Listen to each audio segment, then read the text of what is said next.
big money.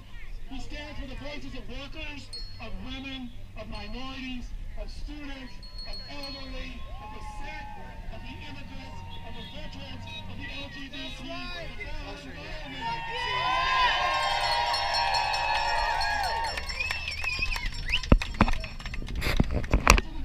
In South Carolina, the media is ready to declare victory for Hillary.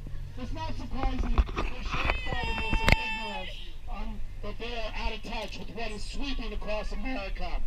It's true that we're in the second quarter of this race, and the other team may be up by a few points. But this race is long over, and we all know that Bernie is a strong finisher. He is telling us, and this is the important part, loud and clear, that when we, millions of us, stand together and get active in the messiness of politics and democracy, that we will overcome. When millions of us march together in the streets, we will overcome.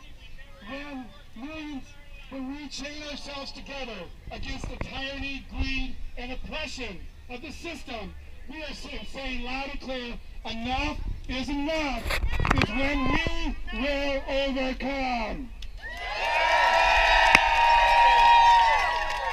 Bernie's campaign is truly powered by the people, and we're asking that everyone find a way to give a portion of your precious time and effort in the coming weeks. North Carolina Democrats will go to the polls in 2 weeks, and there's much to do in the meantime.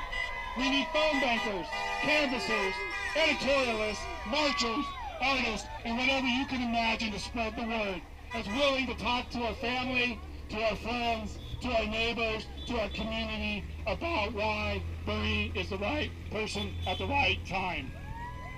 So, if there is a high voter turnout and the spell of apathy can finally be broken, there's no doubt in my mind that Bernie will win.